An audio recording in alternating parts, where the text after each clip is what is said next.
The metallic clang of a spent shotgun hitting deck plate echoed through the data center, breaking the ambient electrical hum of crystal state drives and the whirring of cooling fans that permeated the rotunda. Callum sat on the floor of a mezzanine with his back against a computer terminal, hidden under the cover of long shadows cast by the early evening light of Sol pouring through the clear-story windows above. The blue glow of the terminal softened the tension built up over the preceding hours, days, and weeks. Callum's charcoal battle dress uniform had been torn at the shoulders and scorched by plasma bolts. Beneath the bruises and streaks of blood on his face were 36 hours of compounding exhaustion, hunger, and dehydration. His partner Morgan sat upright across from him. Hers was one among the dozen bodies scattered throughout the mezzanines, terraces, and floor of the data center. Her flesh was putrid, and her muscles sagged from her bones. Her chest cavities swelled beneath her splintered and flayed clavicle, through which fleshy alien antennae sprouted and clawed at the air. Although she was very dead, her reanimated corpse struggled against the cabling that bound her to the server racks across the mezzanine. Callum stared at her in disbelief. In the 3 days prior, his only enemy had been the Covenant, a conglomerate of alien zealots on an unrelenting campaign of annihilation against humanity. Yet here before him, and scattered around the room alongside this enemy, was something even more horrific. Morgan's heart did not beat, nor did her lungs breathe, but she did emit a guttural growl of grievance as Callum retrieved a matte black flask from her torn breast pocket. Callum cracked open the flask and carefully considered its contents. "Reach was my home," Callum started, breaking the silence between them. "4 generations of Moa farmers." He paused, fidgeting with the lid of the flask. "I'd ask about your family." His thought trailed off as Morgan's growl softened to a purr. The Covenant had been systematically destroying human colonies for nearly 3 decades. Ever the strategist, Callum anticipated the fall of Reach for some time. He made evacuation arrangements for his parents, grandparents, siblings, nieces, and nephews well in advance of the inevitable assault. But because Callum had been billeted to the UNSC Pillar of Autumn when the enemy came, he could not confirm his family's departure in the chaos that followed. And when the planet's surface melted under plasma bombardment, the Autumn fled. Their slip-space trajectory was randomized to prevent leading the enemy into settled space. But Covenant ships had always been faster. By the time the Autumn returned to normal space, there were a dozen Covenant warships waiting for them, stalking them, like a pod of colossal orcas in an inky black sea. However, neither side anticipated Halo. Tucked between a gas giant and its moon was an artificial ring, a superstructure 10,000 kilometers across with a chrome metallic exterior and a terrestrial landscape on its inner surface. The ring world gave everyone pause, human and Covenant alike. But only for a moment. Alone, and surrounded by the enemy in an unknown corner of the galaxy, the captain of the Pillar of Autumn resolved to scuttle his ship. He ordered his crew to the lifeboats so they might regroup on the surface of Halo and dig in for a final siege. But the captain had orders too. It was a high-priority emergency protocol to ensure star maps never fell into the hands of the Covenant. In the event of capture, navigational data must be purged to prevent the enemy from discovering Earth and her remaining colonies. 2 people were assigned to this task, not because the job required it, but to ensure the task was completed regardless of any potential issues or absences. The assignment fell to a redundant pair of counterintelligence officers from the Office of Naval Intelligence, Callum Serino and Morgan Gale. Having known only cryonic suspension since Reach, Callum had no time to process his loss. The contents offered from his partner's matte black flask would not dull his shell shock. He did his best to remain stoic, but he was at his limit even before red emergency lights spun in every corridor, and Covenant breaching craft started latching onto the Autumn's hull. Reluctantly, Callum followed Morgan's brisk pace out of cryo immediately after waking up. The data center was crucial for the Pillar of Autumn's operations, navigation, communication, and tactical planning. As such, it was heavily fortified in the upper amidships and required high-level clearance for access. Navigating to it from cryo would take no less than a 7-minute unimpeded march through corridors and stairwells. At this point in time, however, the Pillar of Autumn was being assaulted by Covenant boarding parties. Combat sirens had been blaring for several minutes. The captain issued general orders across the ship's intercom for the evacuation of operational crew while fire teams repelled boarders. Evacuees crowded the corridors seeking lifeboats as their availability steadily dwindled. Some of the lifeboats that disembarked were being incinerated by plasma torpedoes before ever making ringfall. Tensions rose with every passing moment. Callum and Morgan turned a corner and walked into a firefight on the wrong side of enemy lines. The corridor they walked into had 3 lifeboat bays on the right wall. On the far side was the only remaining boat, currently being boarded under the cover of a Marine fire team. On the near side, a Covenant boarding craft had attached to a vacant bay. An 8-foot-tall saurian creature in metallic blue armor stood outside the craft, growling orders at his much smaller arthropodal conscripts. Callum and Morgan unwittingly flanked them. "We need to get on that boat," Callum cried, in panic. Desperation was then apparent on his face. "No," Morgan corrected him. "This job doesn't require both of us." Callum had lost his composure. "I am not staying, and neither should you." "Stow it," Morgan shut him down by pressing her hand into Callum's chest with force, attempting to ground him and get him to focus. "You need to get on that boat. I will finish this," she assured him. With strength and determination, she unholstered his sidearm and offered him the opportunity to run. Morgan pushed Callum toward the first bay on the right side of the corridor while moving herself to the left. She began supporting the Marines at the far end of the corridor by methodically unloading her magnum and gaining the attention of the Covenant boarding party. Hurried among the panicked exchange of bullets and plasma, Callum ducked into the alien boarding craft docked in the first bay for cover. Instead of continuing down the corridor, however, he was followed into the craft by a single, squat, crab-like grunt. Callum wrestled with the creature, attempting to disarm it. He eventually succeeded by landing a fist in the soft tissue between the segments of its hard, shell-like skin. The scuffle continued as the pair rolled around the narrow cabin of the craft. When Callum found purchase on the alien firearm, he discharged green plasma into the creature's face mask, which decompressed with a high-pitched scream and colorful confetti of breathing filters flecked with pale blue alien blood.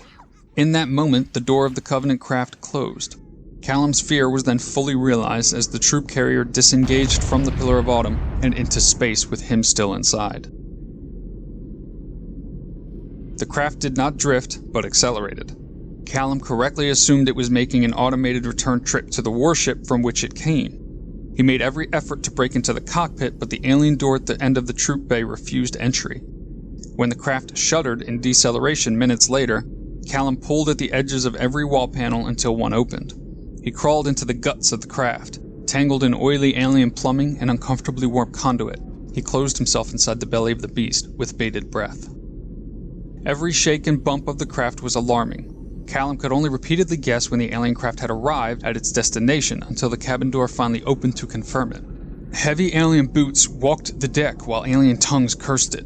Subordinates followed to remove the body of their fallen before returning to clean the blood and debris from the troop cabin.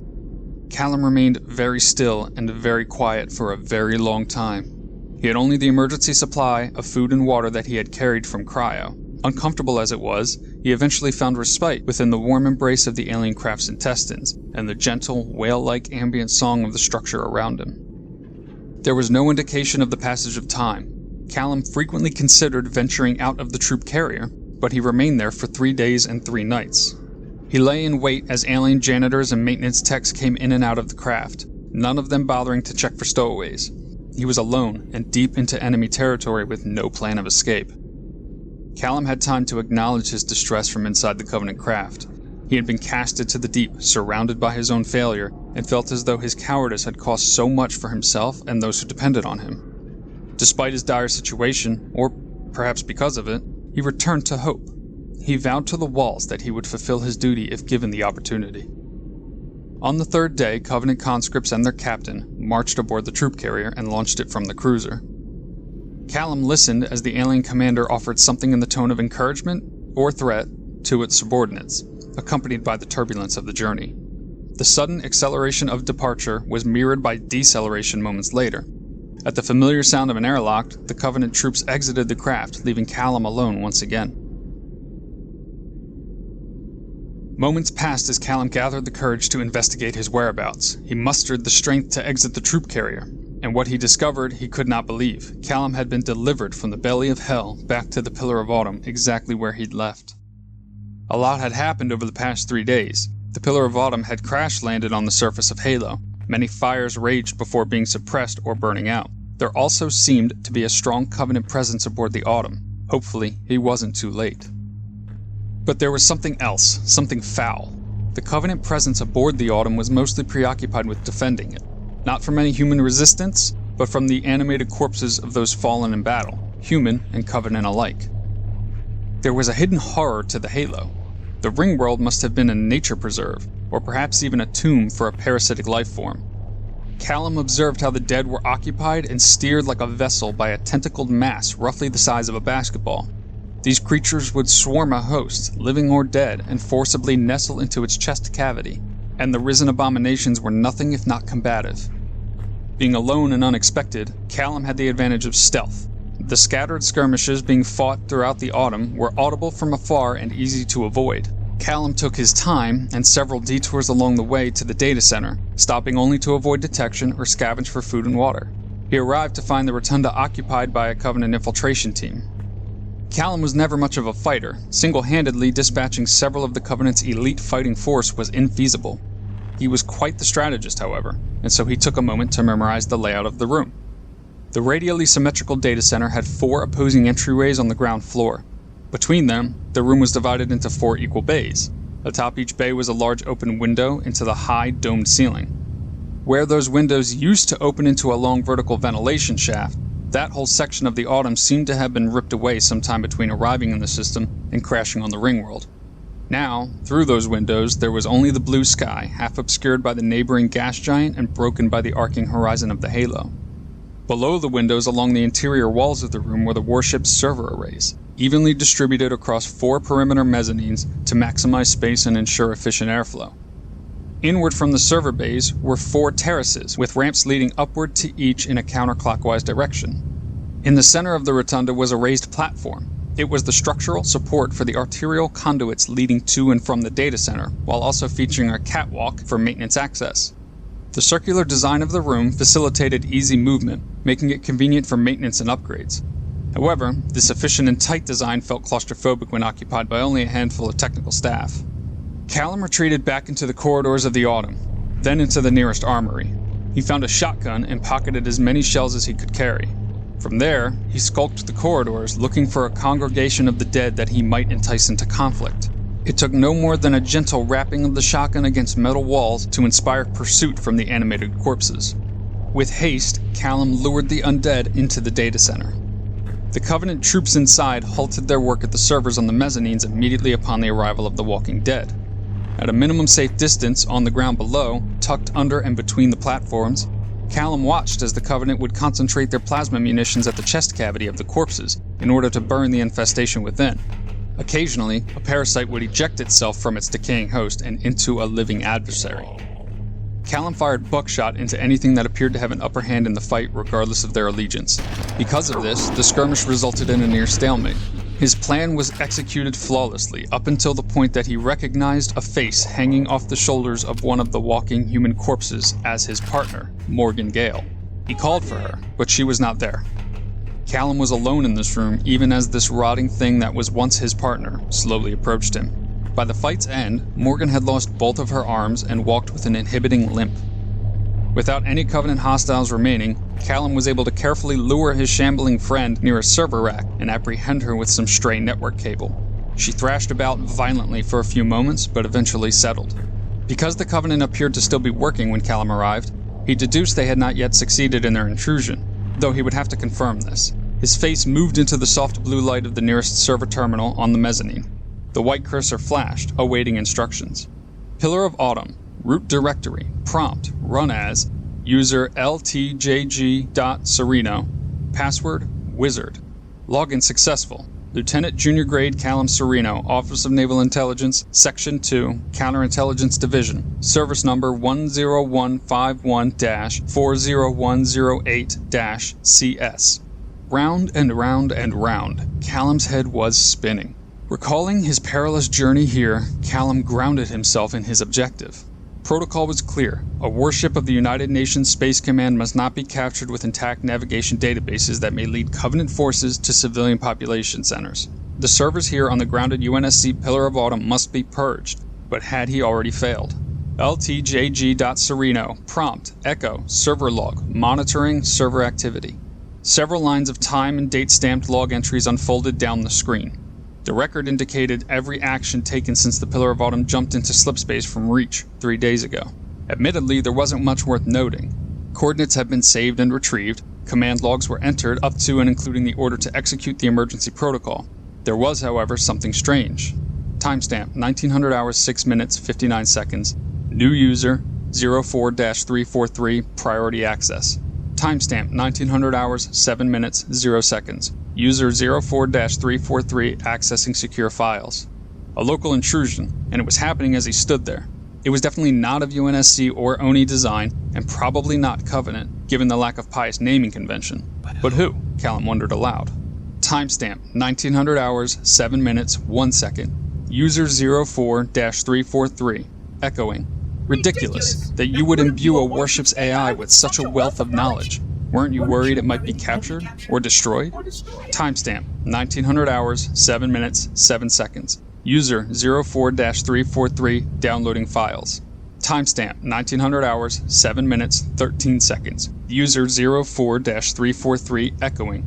You can't imagine how exciting this is, to have a record of all of our lost time. Human history, is it? Fascinating.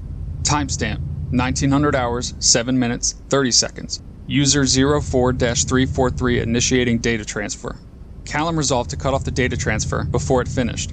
Covenant or not, whoever was tapping into the Autumn servers did not belong, and he had a job to do. LTJG.Sereno. Prompt. Execute. EPO-098831A-1. Do you wish to execute Emergency Priority Order 098831A-1? This cannot be undone. Confirm yes or no. Yes. Initiating data wipe. Data wipe complete. Primary check. Secondary check. Tertiary check. All data files have been deleted. LTJG.Sereno. Prompt. Log off. The text on the terminal screen receded back to the flat blue array of lights broken only by the single flashing white cursor, an emptiness matched only by the deafening silence that fell over the room. Callum closed the matte black flask and returned it to his partner's breast pocket. She didn't stir. The alien tentacles that had been flailing from her chest cavity moments earlier seemed to have disappeared, leaving only a gaping wound. Morgan Gale fell peaceful. Callum relaxed back into his spot beside the computer terminal, exhausted, but delivered from his failure. He had assumed he would die before getting this far, and thus the strategist did not have a plan for what came after success. He was marooned on a grounded warship on the surface of an artificial alien world. Was escape even possible? Was anyone else even alive? He was just so tired. Callum endeavored to rest before seeking out other surviving crew. I'll just rest my eyes. Just for a second, he mumbled to himself. Callum found comfort in the ambient electrical hum of Crystal State drives and the whirring of cooling fans. It wrapped around him like a blanket, obscuring the faint sound of scratching, like that of a mouse or some other similarly clawed creature skittering across the metal floor.